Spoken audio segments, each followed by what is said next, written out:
Can you put me up on there at all, or do people see me? Or People can see you, but you'll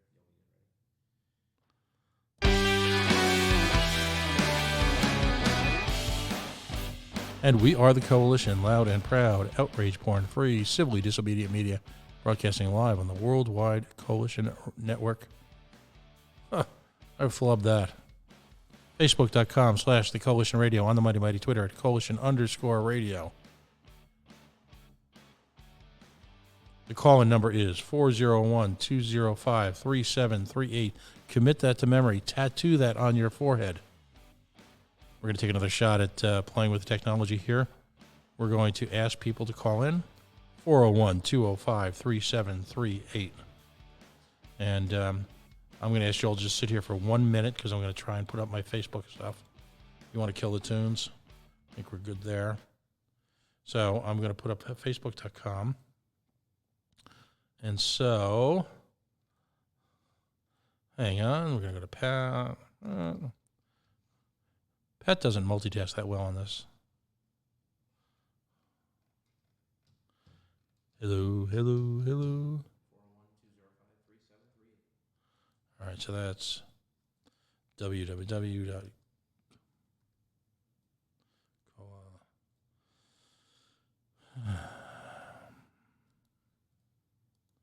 Hello, hello, hello. Just double checking to see if. Nope, I ain't got nobody. Now, am I paying for this? You are. So it's what, 3 cents a minute? Is it being? You are live. So. Is it being recorded? On Facebook Live. So when it comes off Facebook Live, it's recorded. So should we restart or just say? You're already on. Oh, You want me to restart you? yeah. Just can you delete that last?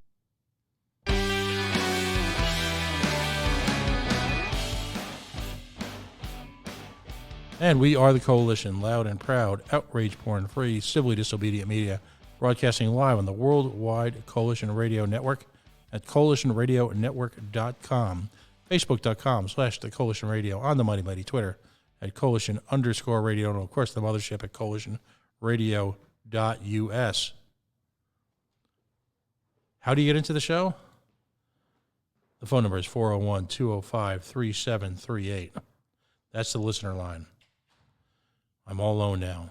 I am at the mercy, if you will, the mercy of you, the listener, or the potential listener. So we're going to talk for a while. Not a lot of people even know this is here. But what the heck? Let's have some fun.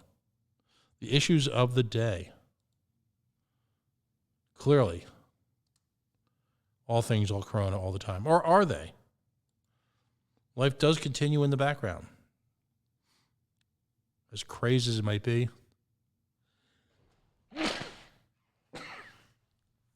Those are allergies, folks, not the sneeze, not the plague. So 401-205-3738.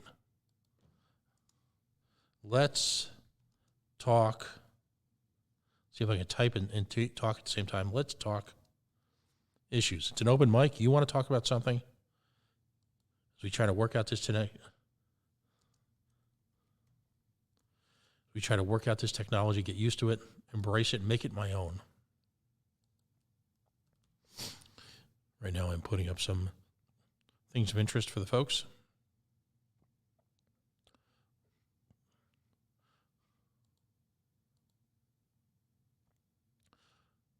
You want to talk about the Patriots? I'm probably not that good at that. Some guy's on talking about New England sports for 3 hours earlier in the evening. You want to talk about separation of powers. You want to talk about taxing authorities. You want to talk about casino gaming. You want to talk about the POTaxpayer. You want to talk about what's happening with that soccer stadium. Who knows? Yes, Virginia, there is now nightly talk radio here in Little Rhode Island. And I'm just looking for some media here to copy. Bueller. Reminds me of when we were on AM 790. If we didn't have a guest, we could just throw this out here. And sometimes you'd have to vamp for a half hour before anyone called or you even knew anyone was even there. That was the challenge.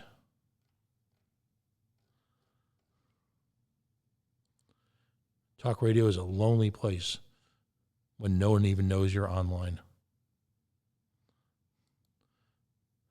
You look for that. You look for that conversation, that one person out there in the middle of the night. In the case of actual radio, they're flipping through the dials, and all of a sudden a lonely voice hears a lonely voice. Then they hear a phone number, and they connect. There used to be a lot of overnight talk radio. My understanding is WBZ, the great WBZ, the Big 1030 AM. They did away with their overnight show and went to news.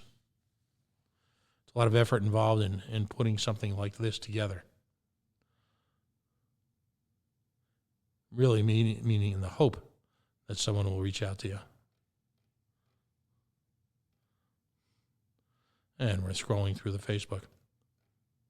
One of the reasons we're promoting CoalitionRadioNetwork.com, to be blunt, one never knows what's going to happen with the Facebook.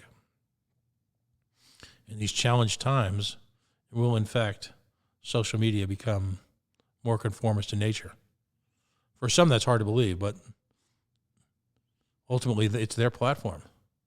If they choose to minimize or eliminate independent media, independent programming, what can we do about it? I'm not really sure.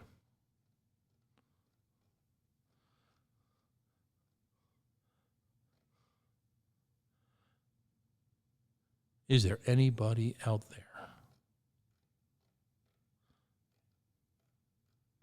401-205-3738. That's actually at the number you'd like to call. So we're messing around with the promotion.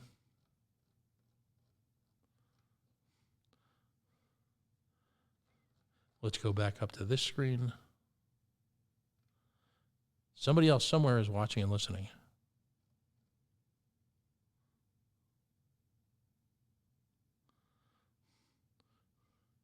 What's an issue that you'd like to discuss? The beauty of internet-based talk radio is, in fact, that there are no limits really to the conversation. We're going to be providing some programming that's going to be a little bit more challenged, a little bit more adult in nature. Going to cover issues that really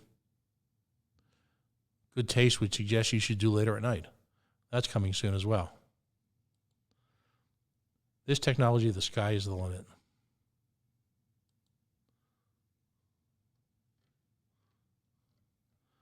So yes, Virginia, there is in fact call-in talk radio. And at 401-205-3738, call about any issues you'd like.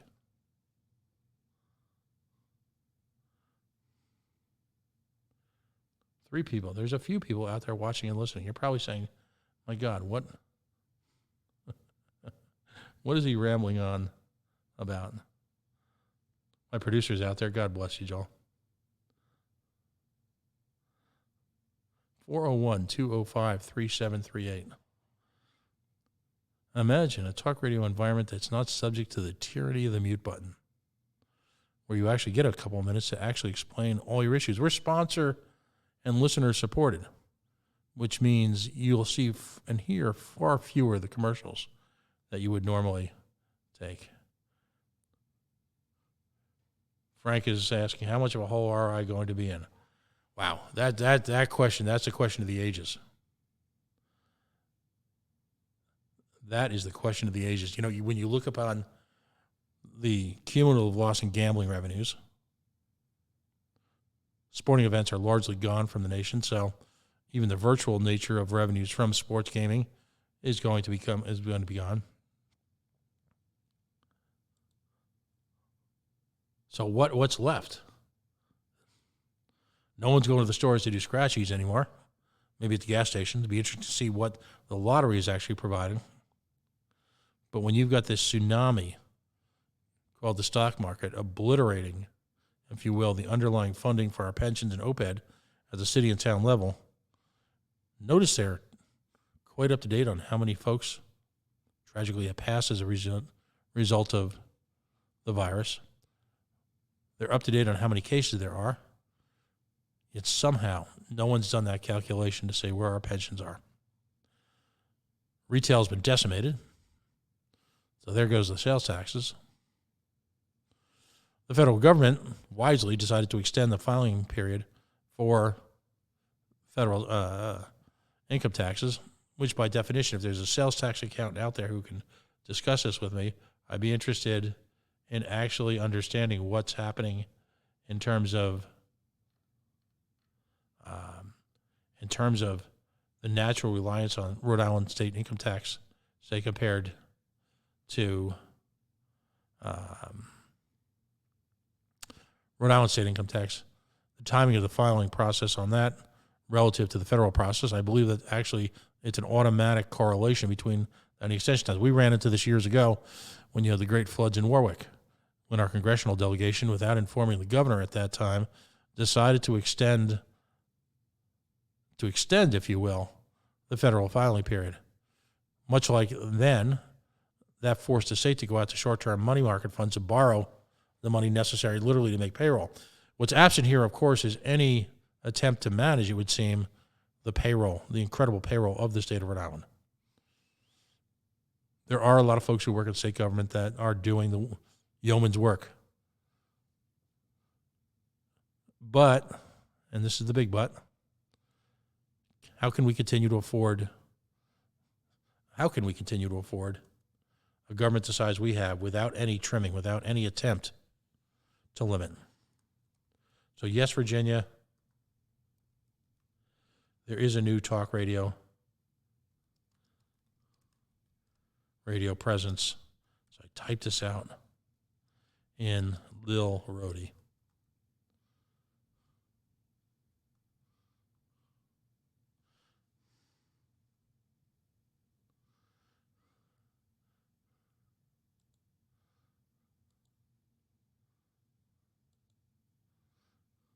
If folks are in fact listening, if they could take a moment to like us on the Facebook, follow us on Twitter at Coalition_radio.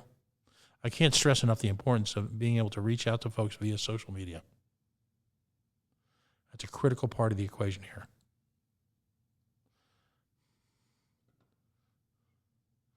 It's very difficult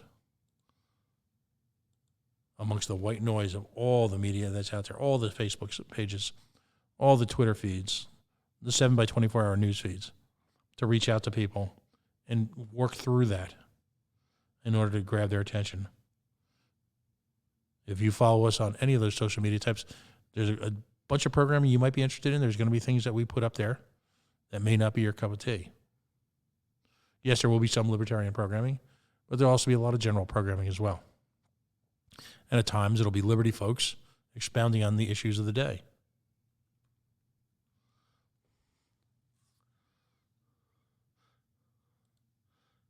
So give us a shout.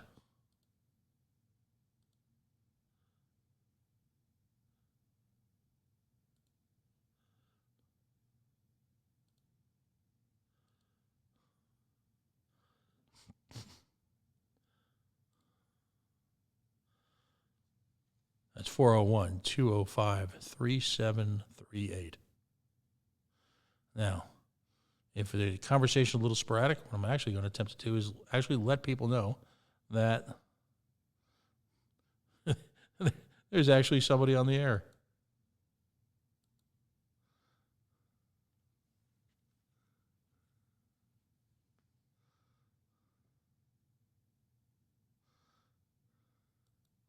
If in fact there's someone on the air.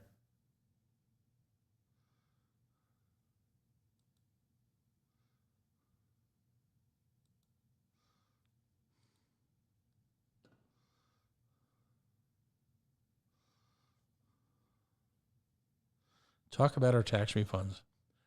Got our Fed a few days after filing. Not a peep from Rhode Island. I would recommend to everyone, and I'm not a tax accountant, and I am certainly not an expert. I just play one on the radio.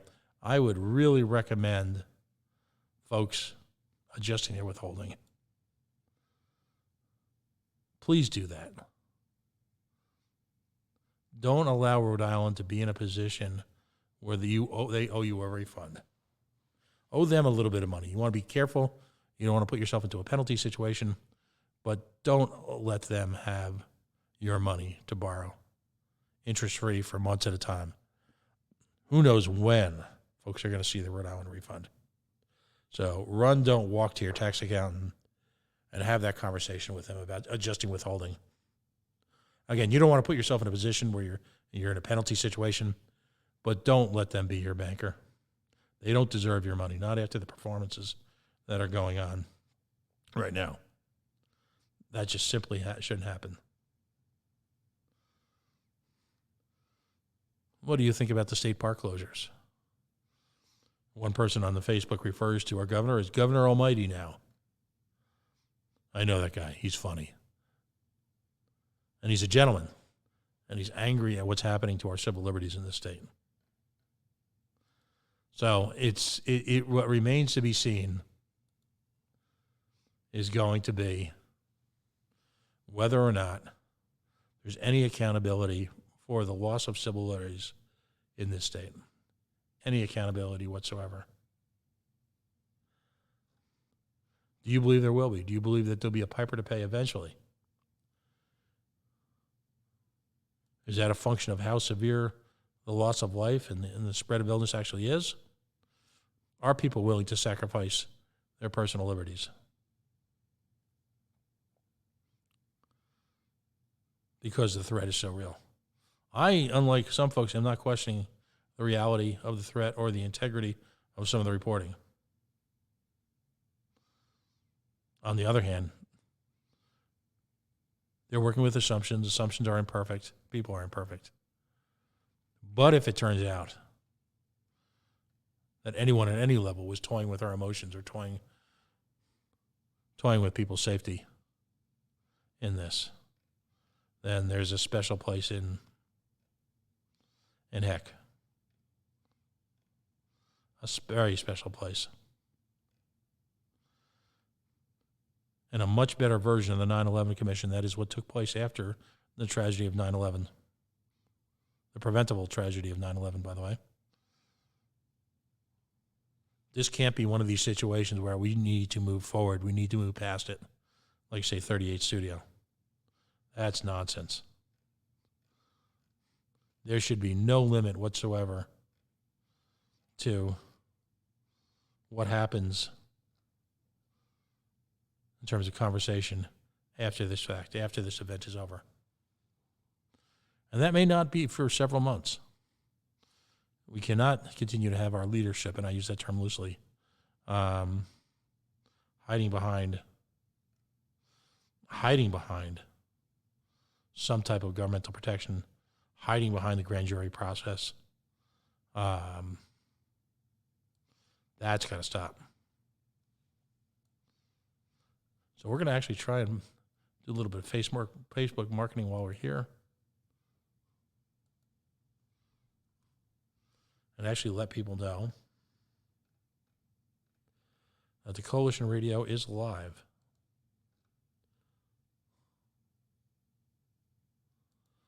And that you can call 401-205-3738.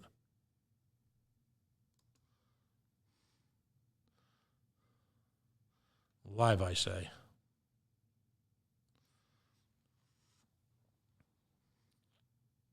This may take a few days. The dulcet tones of this voice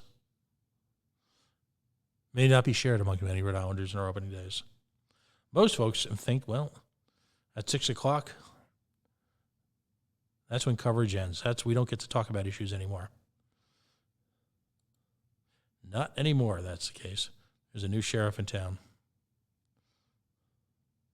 So I'm going to share to a page.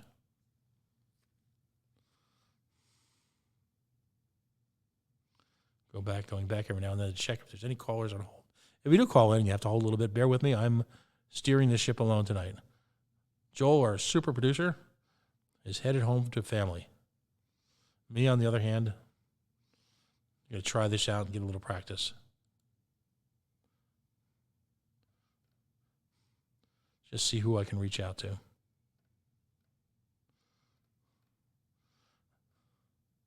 Because I am the host with the most. Spinning the hits here at CoalitionRadioNetwork.com.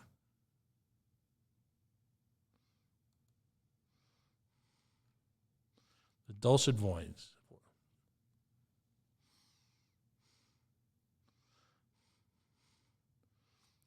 How do people feel about the structure of our news conferences?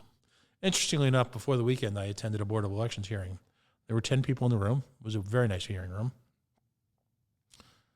The 10 people had ample room to spread out. The board sat up front. It was recorded. And no one was even close to within that 6-foot range. Why can't they use a facility like that? I'm not impressed by these virtual press conferences. There's the absence, if you will, of any follow-up questioning. There's the absence, if you will, of any, pressure to take a question. Questions are submitted up front. They get to screen the questions. They get to answer the questions that they choose. If it was not a virtual meeting, the first question I would ask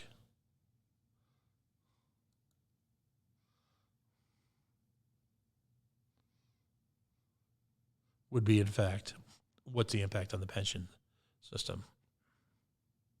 So, folks, if you're just joining us, if you come onto our Facebook feed, we're going to be up for a little while. We're going to share our thoughts, our feelings at this moment. And I might be alone for a very long time. I don't know. Let's see the effectiveness of reaching out across social media like this. We'll try this for a half hour or so. Gets me more comfortable with the interface. So again, it's an open microphone. We like to say we're outrage porn free, so we're not going to spend time on emotional issues designed to, if you will, distract people from the real issues, the issues that matter. Let's try another one. Let's try another page.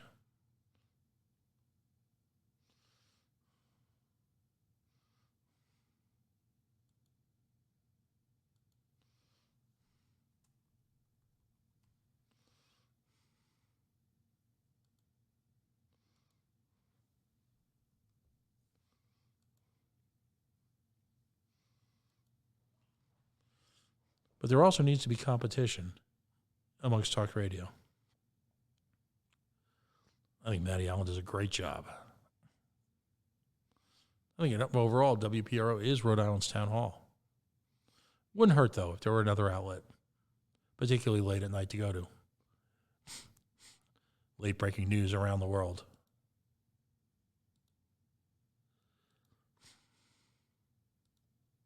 Let's take a look at the cover of the New York Times right now, or at least the New York Times digital edition. Trump warns of a very, very painful 2 weeks ahead.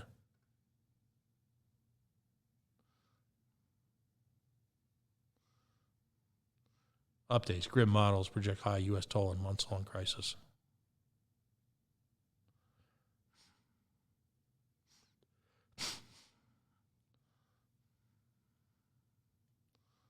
President Trump struck perhaps his most somber tone on the subject to date, but said that Americans would soon see light at the end of the tunnel. New York City death toll passes 1,000.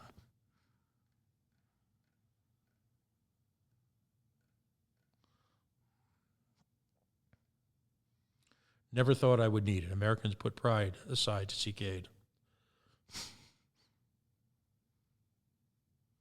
With coronavirus-related job losses, many workers are reluctantly seeking charity and unemployment benefits for the first time in their lives. As a libertarian, folks would say, well, how would you accept the state's charity? It isn't the state's charity. Unemployment is paid for by employers, specifically for situations like this. The degree with which the state may have managed or mismanaged said funds rests solely with them. And of course, if you're in a position to give to your neighbors, you need to give till it hurts. the function of government, which is to take $2,000 from somebody, say, and give $1,000 back to someone else,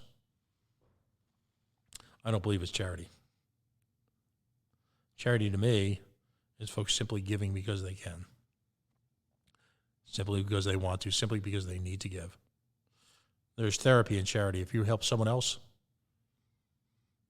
the buzz, the glow you get, for any one of a number of reasons, is quite honestly worth the price of admission, particularly right now. There are so many small businesses that have had to shut down that may never have the opportunity to get back. Employees, valued employees, cast to the wind. Many of whom have been with companies for an entire lifetime. There's no guarantees, kids. Folks need to take this time to get prepared. They need to take this time to assess their own personal situations and see what it is they can do. Now, if you're listening for the first time, we are the Coalition, of course, loud and proud, outrage-born free, civilly disobedient media.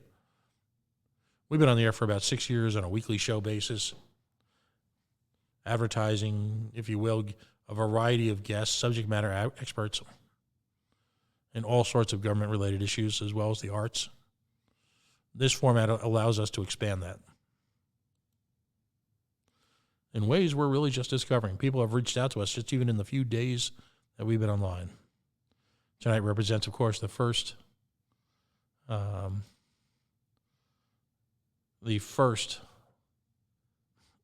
attempt at a talk radio function of that.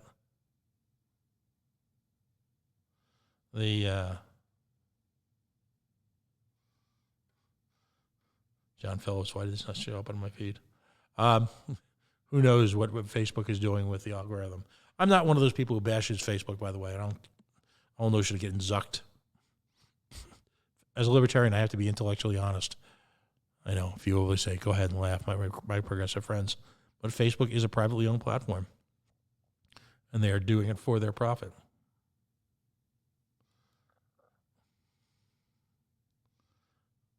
I'm going to share this to one or two friends.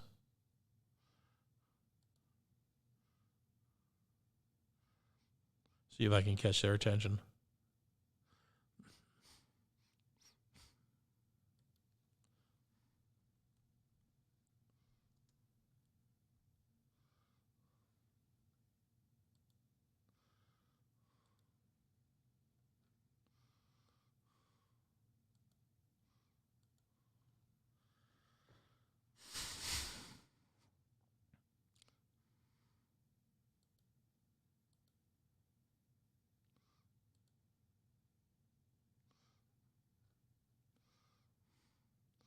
Shared it a few more places.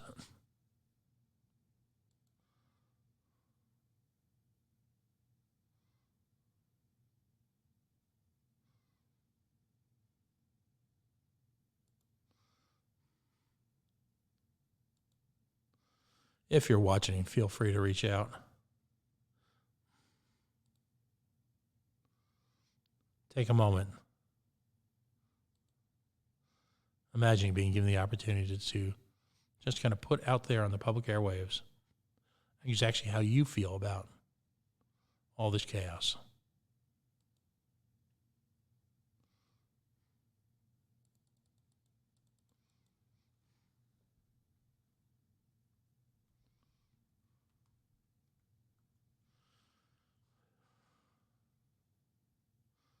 Where do you stand on all of this?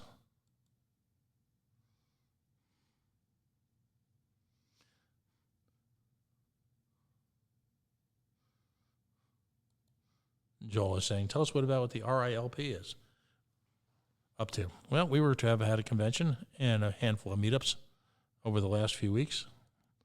And unfortunately, we've had to put those aside. I think a lot of us are in sort of a holding pattern. As a libertarian, I strenuously object to Gina's invasion of our civil liberties.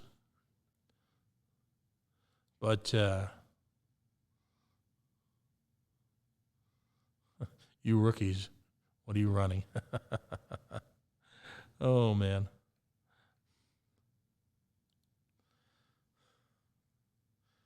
I'm going to reach out to a couple of people, tell them to call me. We haven't even announced this to the public yet.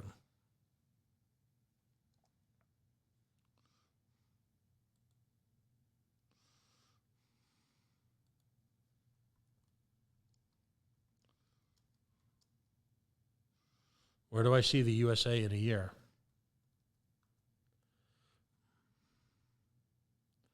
Whew, tough call, buddy. I don't know if I can know where I'm going to see them in 3 months.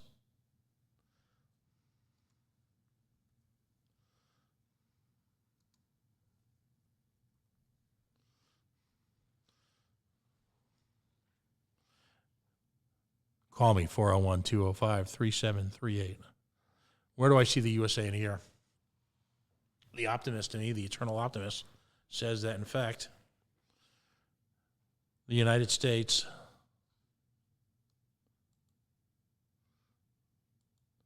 will have begun the recovery process from this, but will have gone through a great deal of, I'll say, socially and political convulsions as a result. One of the challenges put to me by someone I know who's older, part of the greatest generation, is whether or not hey, we've got a call. It's a friend of mine who I asked to call me. Let's see if this works. Pat, what's up? Hey, caller, how are you? Listen, we're experimenting with something. Good. You are live in a talk radio environment for the very first night on something called the Coalition Talk Radio. Now, you've been a guest on my show before, but it's always been in an interview format. We are actually, in addition to doing interviews, video interviews, if you will, we're also going to a pure talk radio caller format. So people will be able to call. Excellent. And whether it be libertarian issues or conventional issues, people will be able to call and just have their way with me. Yikes. Nice. A little scary, but nice. Well, you know, one of the missing ingredients, I believe, in the vlogosphere, has been that kind of interactive ability with the listener. And I so many times I've been watched a vlog or a blog, or listened to a podcast, and I've wanted to ask a question, and particularly in the libertarian world. So imagine, if you will, which we are now able to do, you're going to be able to call in, or anybody who's interested in a candidate that we're running, as well as, you know, the vanilla and normie issues as well. Call, listen to the candidate, listen to it in a sort of a podcast up front environment, but then call in and ask questions at will. Nice. So that's what we're doing tonight. How That's are you? Cool. How are you? How are you handling it? How are things in Illinois? Well, they just extended our stay-at-home order till the end of April. Oof. So that's fun. But you know, as a mechanic, I am an essential business, so we are still open. And I actually just got home from work a few minutes ago. So you're working harder than ever, because I'm sure there's a number of shops that have decided to close. But there are a few, and then the biggest issue actually though is one of my employees. Their daycare closed, and so they didn't have childcare. Right. So I'm down an employee. Right, and if I happen to work in the automobile industry as well during the day. I work in the sales function, but so by definition, all of sales are closed everywhere. So most of us have been laid off with the hope of coming back once things get, quote unquote, back to normal. I'm not sure what or what that constitutes. But, you know, the issue has all along been, during this white hot economy that we've had, is skilled labor. And, you know, your business is testament to the fact that there's a crying need for highly skilled mechanics. I would imagine. Oh, for sure. What can be done about that? I mean, what as a libertarian, if I hope I'll just disclose, this is John Phillips. He is a member of the Libertarian National Committee. He is formerly was running with Kim Ruff as a vice presidential candidate for the Libertarian Party. He's an entrepreneur, a serial entrepreneur, as it will, and currently owns a business in Illinois focusing on automobile repair. What as a libertarian, and also just as a guy who runs a business, what's the approach to encouraging folks and getting them the opportunity to be trained in the trades like this, particularly mechanics? Well, I mean, the first one is quit telling everybody they got to go to college. You know, there's lots of people that go to college and get silly degrees and then are never able to do anything with them. And some of them really, honestly, it probably wasn't the right choice for them. They go to some community college and they get C's the entire time they're at community college, and they get a degree, and then they go out there and they can't find a job because they're competing against all these other people and all that. But whereas if they would turn around and say, do a trade school, the term is shorter, the bill is typically lower, and you can walk out of there into very often a $20-$25 an hour kind of job right out of school, as opposed to, which for most people is not bad money. Right. The other thing, libertarians are not huge fans of government schools, but if we're going to have government schools, we need to bring back shop classes. We need to bring back, so many schools have just phased those out till they're, till non-existence in so many places. And if you can't, if you're not being exposed to that stuff in school or, at that age, then when, and you've just been told you've got to go to college, you're not even thinking about things like that. And so it can be, those would be the two things that I would say. It is, these days you cannot be a skilled mechanic, having worked on your own car for a few years, like you could have in the past. Too many computers. You've got to have a working knowledge of electronics, circuitry, things like that. So, it is a broader base of knowledge. So your training even in that is almost like college, but you do need to have some. Alternatively, sometimes if you come straight out of school, you can get a job, say, changing oil at a dealership, and then a dealership will run you through a bunch of training as you've been there for a while, and you'll get on the job training in places like GM and Ford, and they have trainings at the dealership, and you can take classes through them and get certified in a bunch of different things, and you can work your way through. And that's a lot better option than, say, starting at a speed lube, because they don't have that kind of training. Right.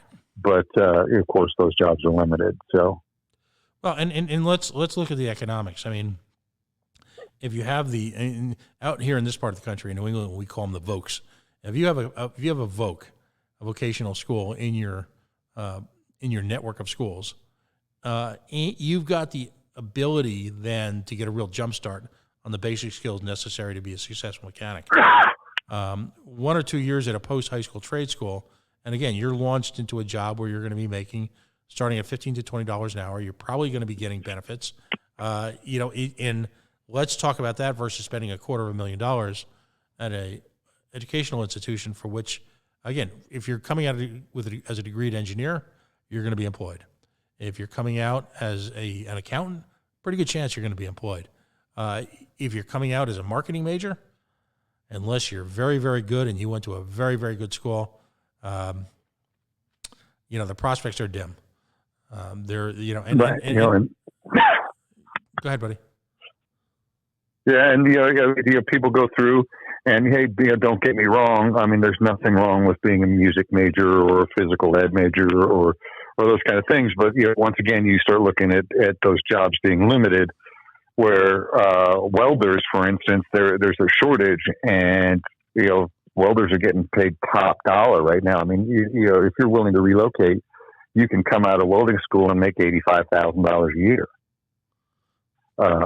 So and those kind of things. I mean, and like you talked about the vocational schools, most school districts, even if they've got them, the kids that go to vocational tend to be looked down on a little bit, unfortunately, and shouldn't be, but that's the way it is. And so it discourages people from doing it, and so I mean, there's nothing wrong with being a mechanic or a welder or a plumber or a pipe fitter.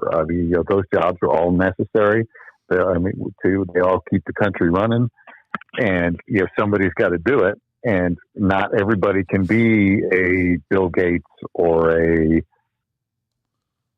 your Jobs or Elon Musk or whatever. And so keeping those things in mind is also important. Yeah, and one of literally countless lessons that we need to learn from what's happening right now, and we need to almost tattoo this on us. We need to emblazon this in our memory. I believe we'll come out of this. It will be difficult, but clearly the American manufacturing base has been decimated by a number of issues, not the least of which were costs of doing business, which of course stem disproportionately from government interference. That being said, it should be clear to everyone right now that one of the areas that we miss the most, and an area that's been cut from the vocational schools that even remain, is the machine tool operator. I would hazard to guess, John, that most Americans don't even know what a machine tool operator does. And not a clue. I mean, half these kids come out of school, or more than half. They don't know how to check their own oil. They don't know how to use a table saw. Even just basic. What when we were younger, we're almost hand tools. Nobody even really considered those a machine. But they've phased all those things out, and people most of the time not only don't know how to use them, but don't even know what they are. Right.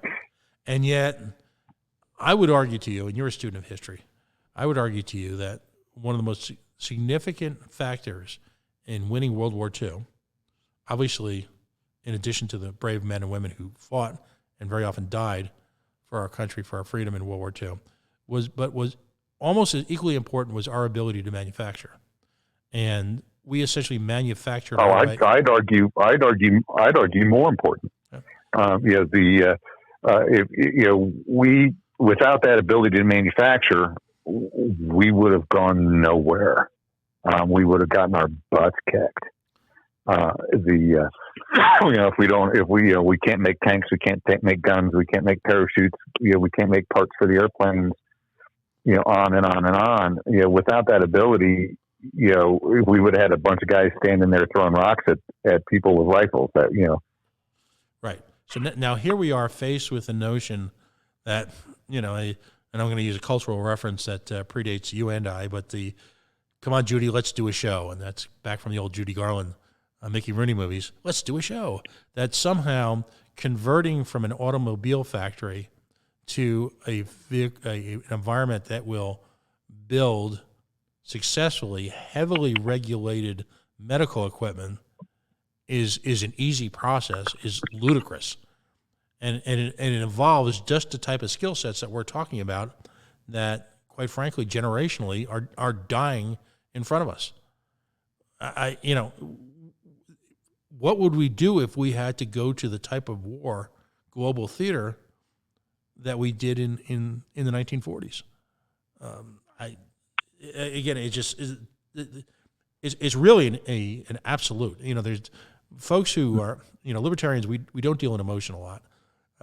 We deal in absolutes, and it is an absolute that our ability to turn on the dime, if you will, to manufacture products like that simply doesn't exist in large scale anymore. And that's not to take shots at the people who are attempting to do it, but we need to essentially redirect back to an open market model where our economy will be allowed to encourage the type of skill sets we need and not artificially induce everyone to a college education that may never produce a dime for them. That's my thoughts. Well, and not just that, but flexibility. We get everybody so locked into a path that they get confused when you say, okay, hey, we need to be a little flexible with this, and that's a hallmark of government and setting rules. When they start making these rules, and we've got to abide by these rules, to the letter, and there's no flexibility, then all of a sudden, then people become inflexible. And so when you're sitting there and you're saying, okay, hey, equipment wise, it's not that. I mean, it really is doable to make those changes. If we were to go to war, GM could start making tanks. It's doable. But people, they're not taught the thought processes. They're taught to push this button. And if they were taught the thought processes, then becoming flexible in those kind of avenues, it becomes much easier. No, absolutely. We used to do when we were back when computers were really starting to get big and people were doing training. There was two kinds of training. There was the kind of training that said, "Okay, to print you hit F9,"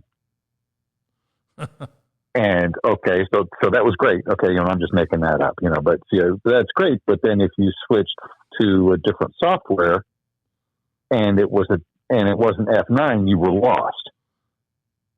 Right. But if you were taught the thought process of, okay, hey, what do you want to do? You want to print, okay, what steps do you take to print? Okay, well, you have to hit the print button.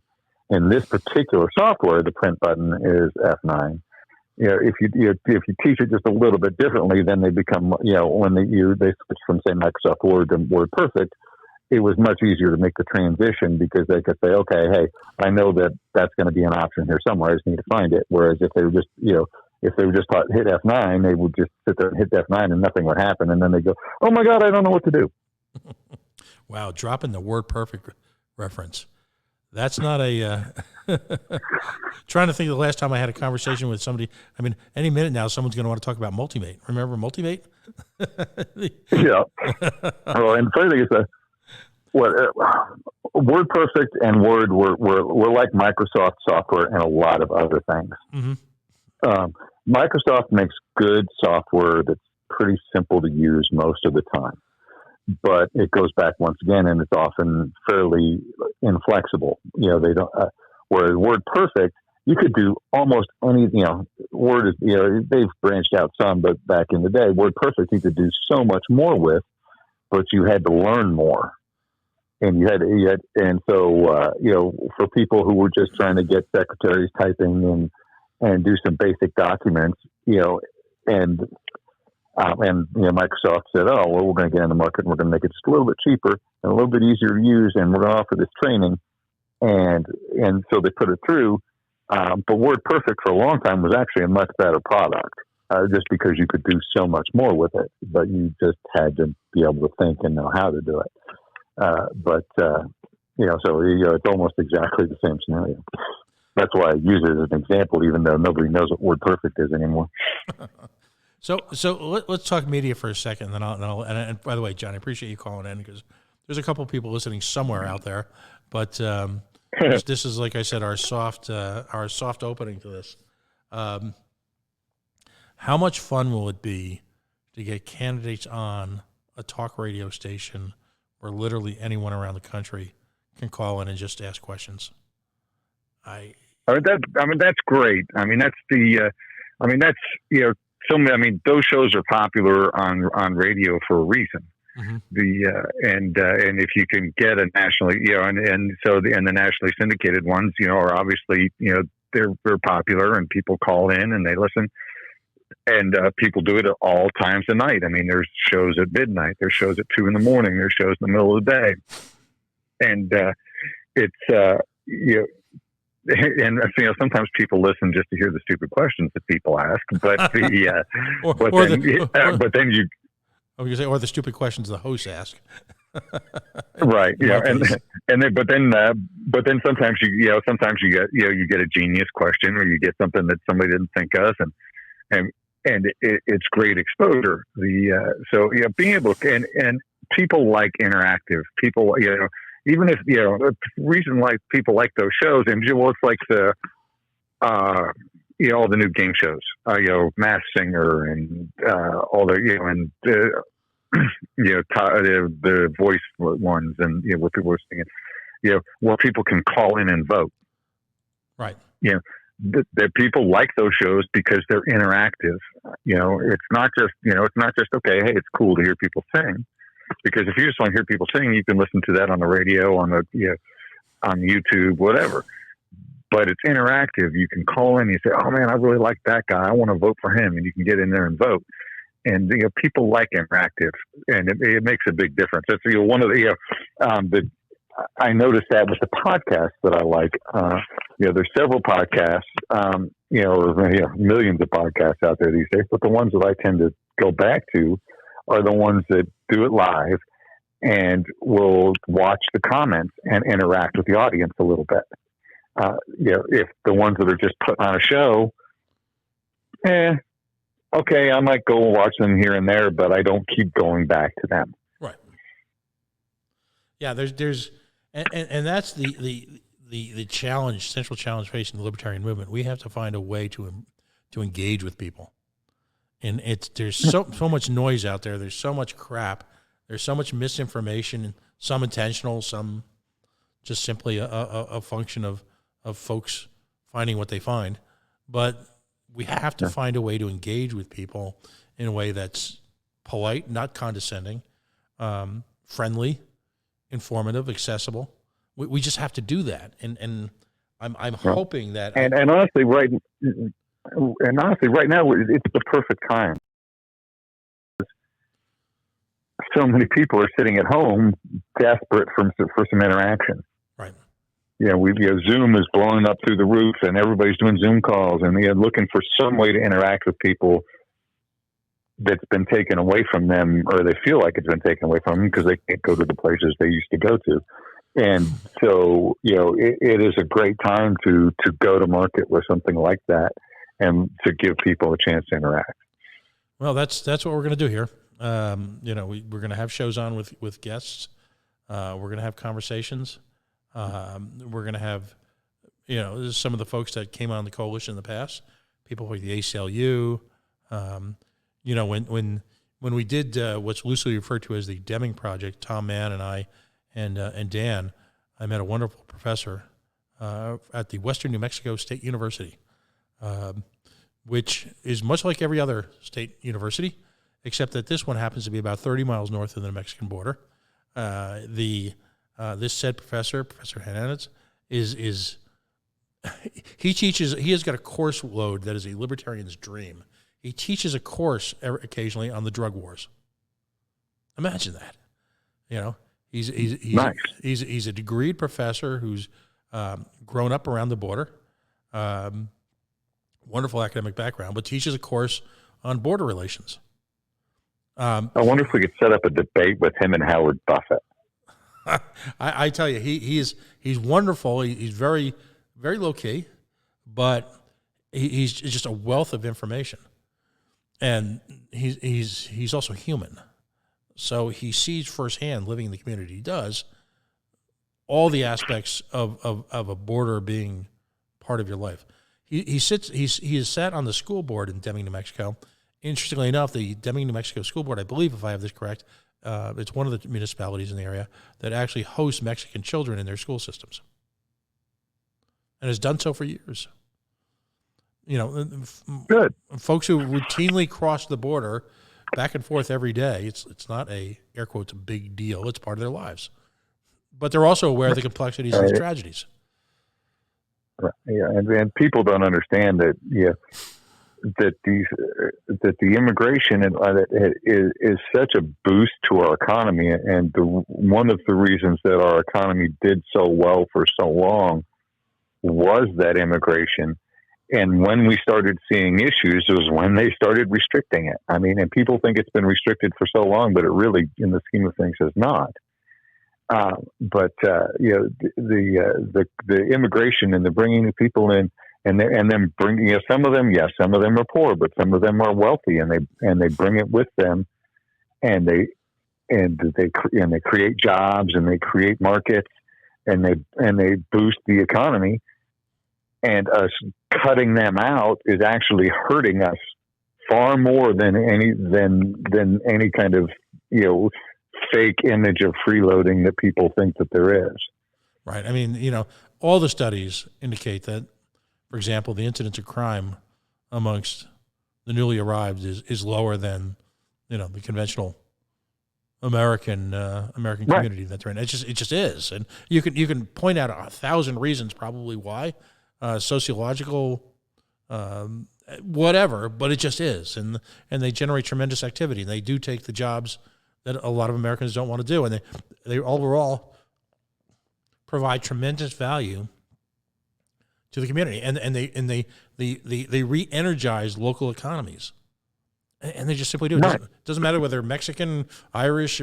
This is a nation. People talk in the form of this is a nation of immigrants, as if this had some halcyon, faded daguerreotype from 100 years ago.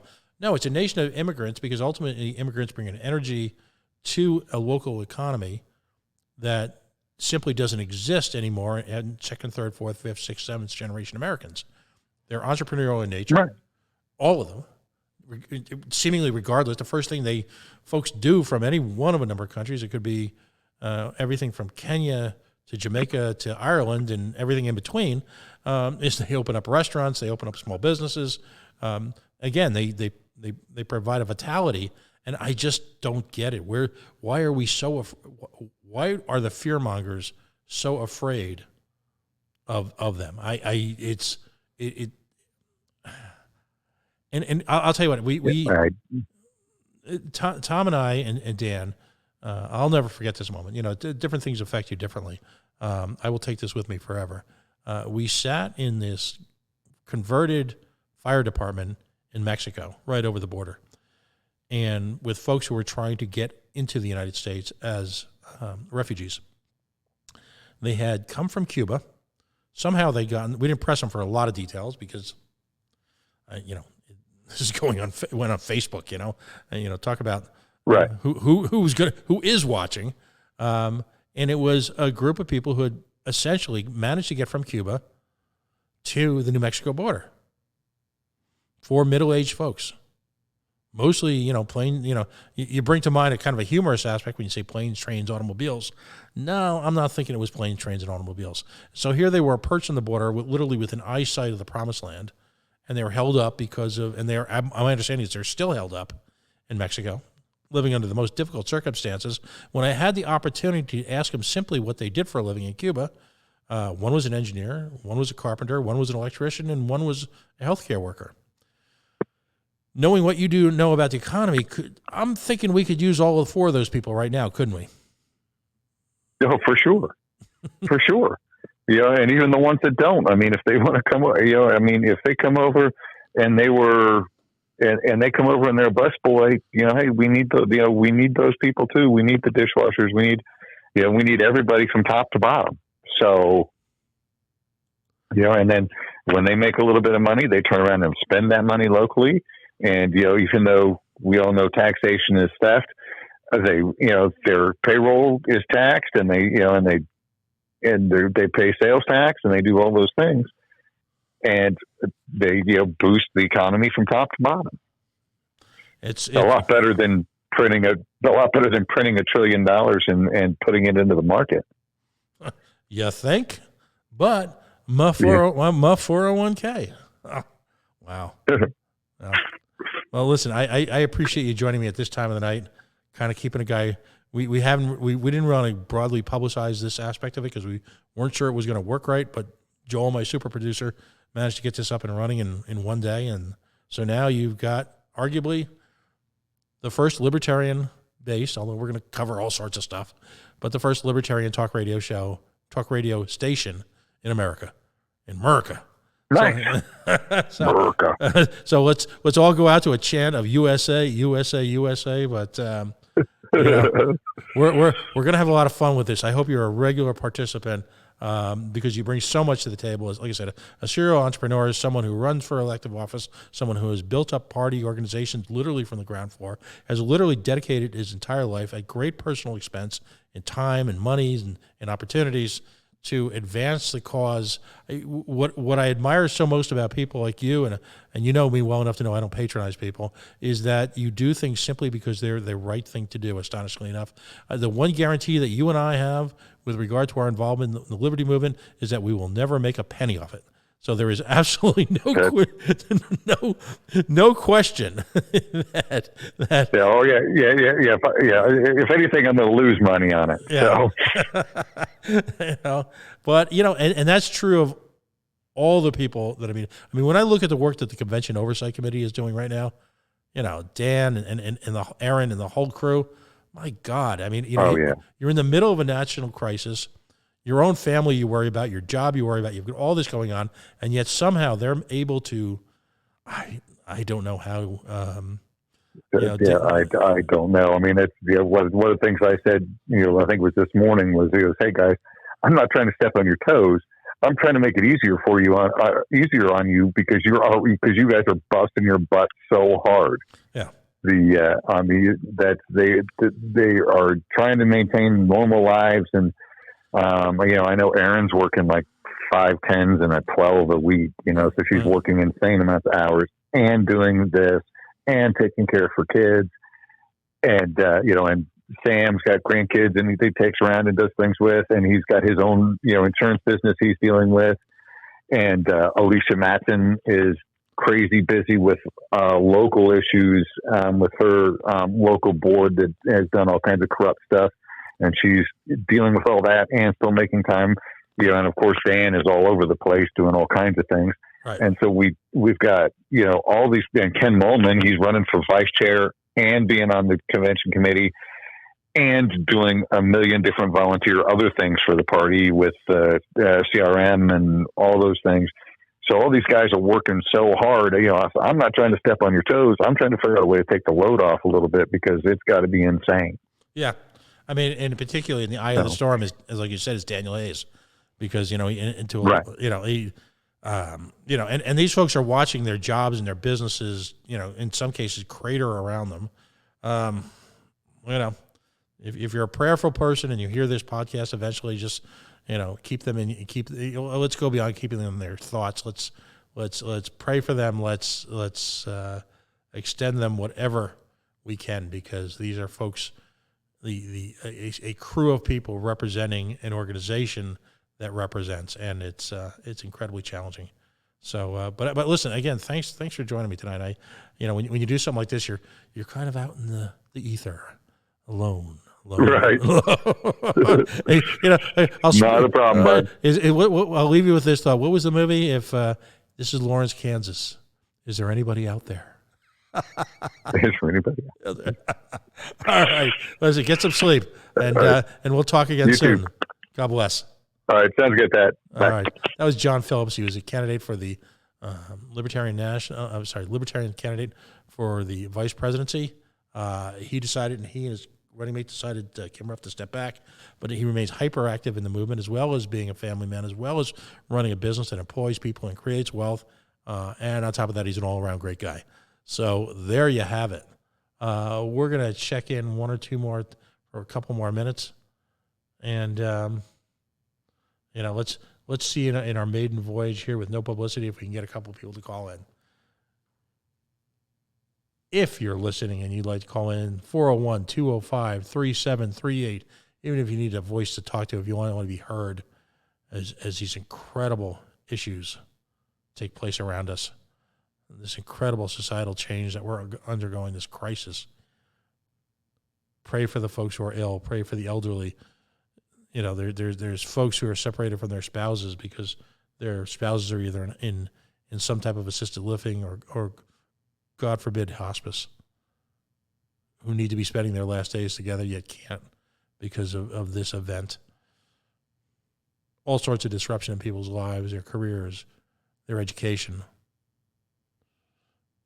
Think about the teachers who are literally relearning how to teach in a matter of days, some of whom have been teaching for 25, 30, 35 years. Think about them. So much personal sacrifice. Think about the small business owners who've brought together a group of people and been successfully for years and, again, created wealth and opportunity for multiple generations now who are literally trying to hold it together. Support local business, please. It goes without saying. There's been a couple of people who have reached out to us here and helped us. And two things happen. Number one, we become that much of a better facility. Number two, knowing that people out there care and want to support independent media, it's a wonderful thing. What else is going on out there on the interwebs?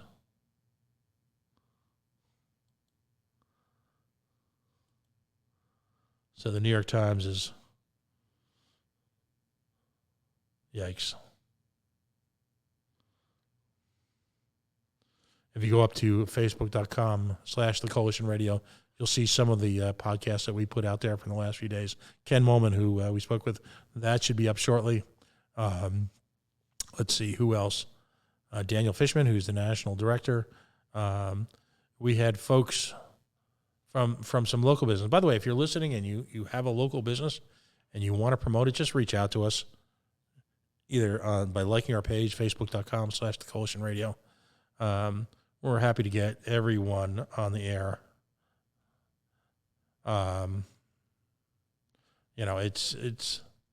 There's lots of opportunity for folks to meet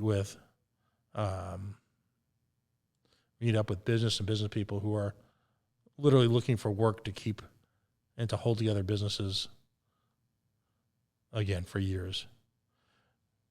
This weekend we had the Ritual Sweat Society on, a yoga studio in Providence, Rhode Island, who's using innovative technology to put up on their website. And it's ritualsweatsociety.com. And you go to select the Providence class schedule.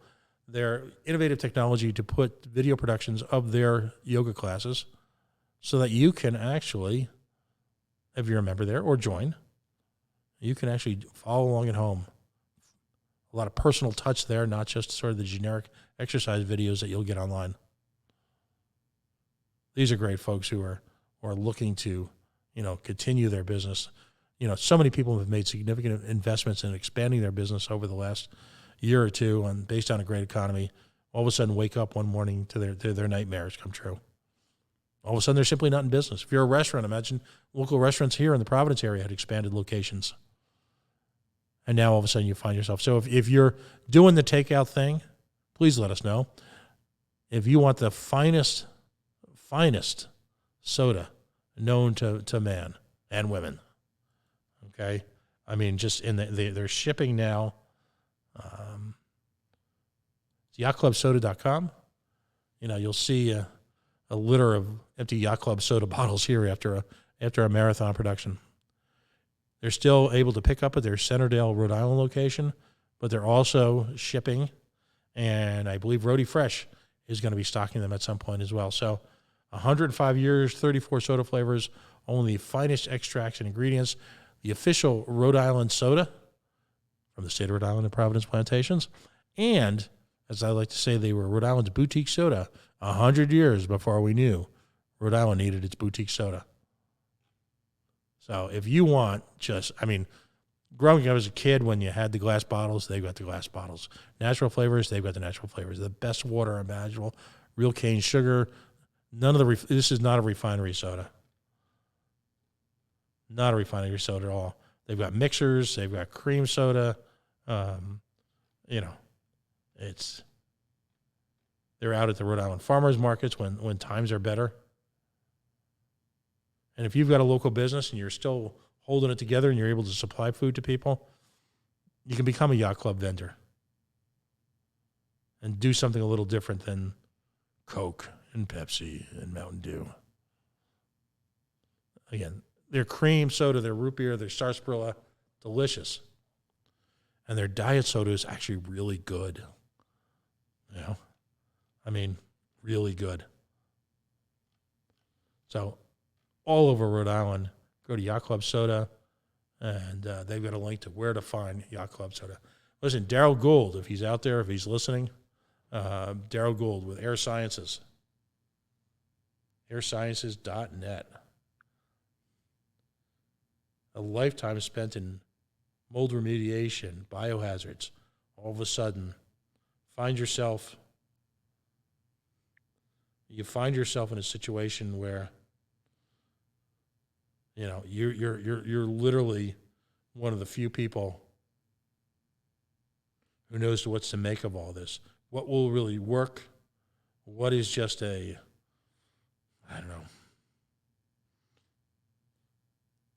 just a cheap shot at getting some money out of folks.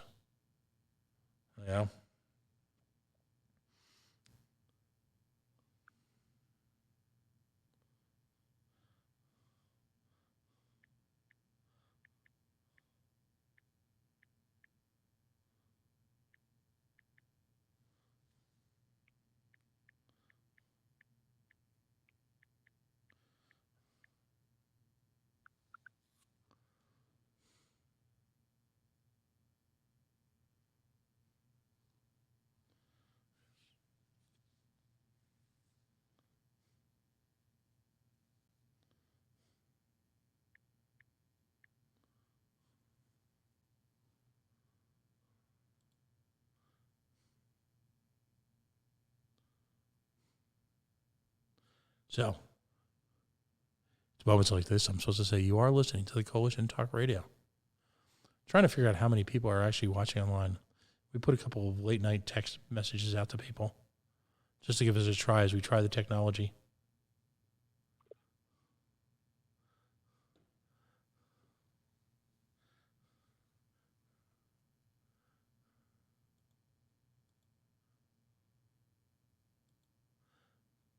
If you'd like to dial in, it's 401-205-3738.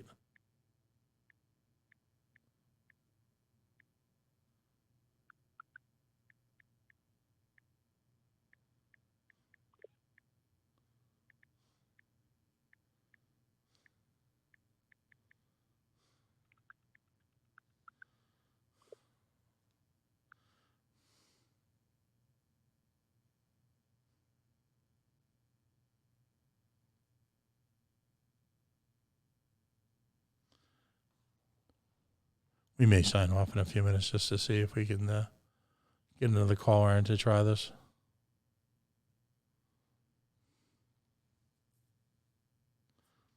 Again, the number is 401-205-3738.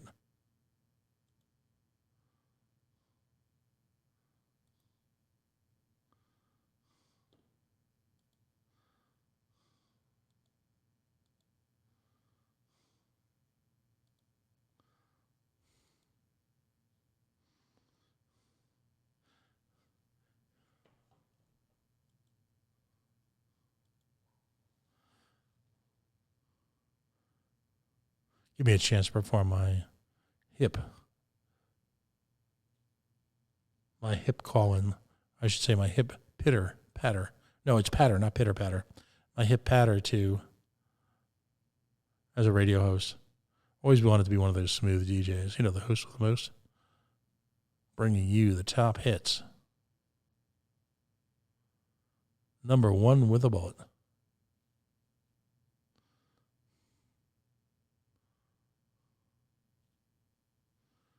Number one with a bullet.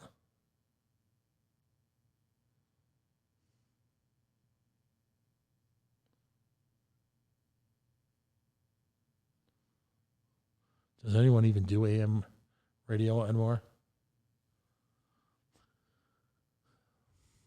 When I was growing up, shows radio stations like 630, 660 AM, which is now the Fan in New York, 770. They all played music. 770, WABC 77. That was all the bubblegum music you listened to. The Jackson 5 there. 102.7, of course, was WNEW, which is album rock. That's where you heard the new Beatles stuff. That's where you heard Zeppelin. That's where you heard the Stones. Oh, we have a call in here. Hi, the caller. This is Pat Ford. Welcome to the soft opening, if you will, the first night of Libertarian Talk Radio, call-in talk radio, just like the neocons have. And your name, sir, and where are you calling from? Hey, good evening. Marysville, Washington, Pacific Northwest. Anthony Welty here. How are you tonight? Good. So we really didn't publicize this. I appreciate you Anthony, taking a minute. John Phillips just called in just so we could try this and practice this. But we are actually technically live, so if someone stumbles across this, we actually have in our studio at facebook.com/The Coalition Radio or coalitionradionetwork.com. You can see me, yikes, as if that's some treat. But in addition to doing the kind of video interviews that you and I are going to be doing later in the week, we've introduced a traditional talk radio caller format. So what we hope to do is to routinely have folks on, and folks from around the country can dial in and ask questions after an interview or during an interview. So it's not just this model where you sit and you listen and go crazy because you want to ask the follow-up question that the host, in that case me, was too self-absorbed to ask. I don't know if we're doing anything like this anywhere in the country right now where it's true. Now, are there AM stations in particular or FM stations doing talk radio in your market? Something that's actually really cool. So I just hosted my kickoff party a few weeks back, and we actually had an AM talk show host come and MC the event for us. And so we've got a pretty decent set of, morning shows, afternoon shows, and even kind of evening commute time shows on 3 or 4 different stations around here. So there's a strong call-in talk radio culture there. Not as much call in as listen, and then they tend to do a couple calls here or there, but nothing that's primarily caller driven. The thing that I did like about the Saul Spady show, Saul Spady is who emceed my event. He had a morning talk show, kind of a 6 to 9. He did a text-in thing, which was very quick and easy, and then he would quickly respond to text on the fly. So instead of getting the long-winded, 45-second intro to what's the actual question, somebody would just text the question in, and then he could respond and have full-on conversations with people that way. It was pretty cool, actually. Excellent. Well, and that's what's so important. Here locally, we've got the governor doing like most governors are doing, which is having the very serious and damn it, it's serious as hell. Having the press reports, the press conferences, and they've got the 5 or 6 people standing behind them, looking very, very serious. And they've taken advantage, if you will, of the inability to bring large groups of people into one room, and they've reduced it to literally you as a media type email a question, and they pick which questions they're going to answer. And so you don't have really the opportunity for the follow-up question. And unfortunately, I think what's going to happen is there's going to be a lot of side effects to this, obviously. Devastating financial side effects, devastating loss of life, hopefully not as bad as some people are prognosticating. But this, I think, if we're not careful and if we as libertarians don't do our thing, which is to stand up and make people pay attention, that you'll have government, again, hiding behind crises. Never let a good crisis go to waste. And that's not to say that there's a lot of people out there who are doing heroic work in government to save people's lives. But at the high level, you and I know that folks are going to use this as an opportunity to make one step further removed from the body politic, the folks at the executive level. And we got to raise hell if that happens. And, they don't get to keep on a crisis footing after the crisis is over. And that's been the trade. We made international news here in Rhode Island. Congratulations for deciding, if you will, that we would stop all out-of-state cars, not just New York since we last spoke. And so, one has to raise the question, are we a United States or are we in 50 individual fiefdoms? I mean, what's the attitude out there in Washington right now? So there's a recent poll that came out, which who knows who that poll was sent to. Was it, statewide or was it all in Seattle, right? Who knows? But poll came out and it showed that roughly, I think about 65% of the population was pretty favorable to the actions of what our governor has done, which has been a little bit more of a moderate, slow burn right over the last couple of weeks as opposed to like a really quick lockdown. So I think from a strategic standpoint, he's really kind of positioned himself well. If I was advising him, somebody, if he's running for re-election, right, and trying to be moderate. So he's done good in that respect. So I think there's a lot of people that are appreciative of that. But there's also a lot of people that are non-compliant. They're, not interested in shutting their businesses down. They know none of these stimulus things are going to help them to any degree that will keep their livelihood afloat. And I think a lot of people feel that this is going to last a bit longer than, a couple of weeks. And in a lot of cases, a couple of weeks is about all people have saved up, in this economic world we're in. Of course, there's people that have, 6 months or a year savings, but a lot of people just have a couple of weeks or a month or two. And, to lose an entire staff, to lose an entire customer base and revenue, 2 months, no income is just going to kill businesses. So it's a little bit of both ends. I think as typical as we see in policy here in Washington, it's, probably about a little bit more split towards favorable than what you might see a normal left-right split. So I think it's going a little bit more in the governor's favor, kind of statistically speaking right now. Right. Well, that's interesting. Now, your current governor, I knew your former governor. Who is your current governor now, and which party are they? I should know this. I apologize. Jay Inslee is the governor. He's the guy that ran and got 0.01% in the polling for president. And then he abandoned that failed president run to refocus his energy in Seattle. But I think a lot of people expect that he still wants a cabinet position under one of the other nominees. So it's kind of interesting to see him kind of maybe half foot in, half foot out at this point. There you go. Well, listen, thanks. I think we're going to bring our sample show to a close tonight, but you and I, let's talk probably tomorrow night, and I've spoken to Mr. Fishman by then, and we'll put together the final we need to do.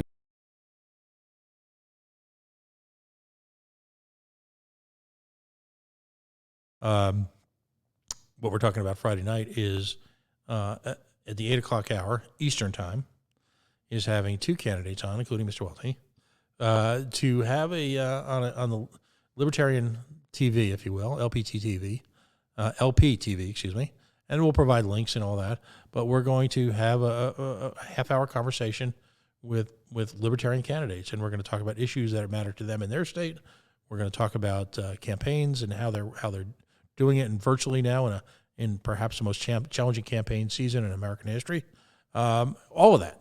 And, it'll be done in a factual, emotion-free environment where we actually talk about hard issues and actually get down to the brass tacks, if you will, cliche of the hour, to hard issues. And there's a lot of that missing. And as libertarians, we need to sort of force-feed conversations about hard issues in times like this. And it could be everything from, depending on the state and the municipality, pension funding, for example. That's, across this nation, public pension funds were grotesquely underfunded last month. What the hell are they worth now? And what does that mean to municipalities and their ability to deliver goods and services? Will, in fact, any of them have the courage to work to readjust them with some level of fairness to the promised recipients, but acknowledging at the same time that we as governments cannot go forward committing almost all of their current revenue after a time like this to funding people who no longer even work there, and then questioning going forward the notion of even having defined pension benefits as part of an employee package at state and government. That's an area, as you can imagine, Mr. Welty, that's an area you could spend hours talking about. But we have to, we're the adults in the room. We have to force it. So I look forward to engaging with you on this and other issues as we use this platform to kind of turn up the heat for whatever it can do. So thank you very much for joining us. The more LP media we can get, the better. So nice to chat with you, Pat. I'll talk to you later this week. All right, buddy. Have a great night. That's Anthony Welty. He is running for insurance commissioner, I believe, the State Insurance Board for the great state of Washington. Thank you so much. I think we're going to work to sign off now because I'll be back at this tomorrow. If you're listening or not, let me check if anybody else wanted to call in.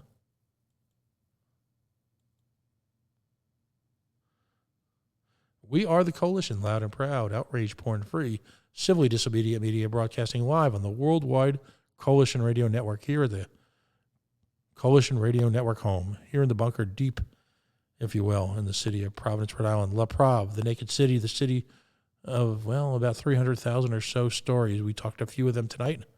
We've experimented with a lot of different technology in finding a way to deliver information, education to folks.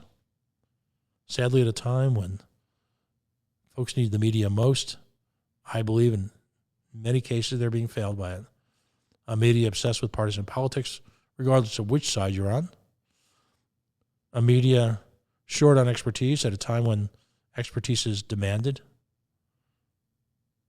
That's not to paint with a too broad a brush, because there are also a number of very brave reporters who are going out there into the field under very difficult circumstances, literally putting their health at risk, reporting on issues from hospitals and municipal centers and large crowds. I'd like to point to the management as being the issue, not the soldiers out there with a microphone. So we're going to sign off right now, and you'll see us again tomorrow. We are the Coalition. Have a great night.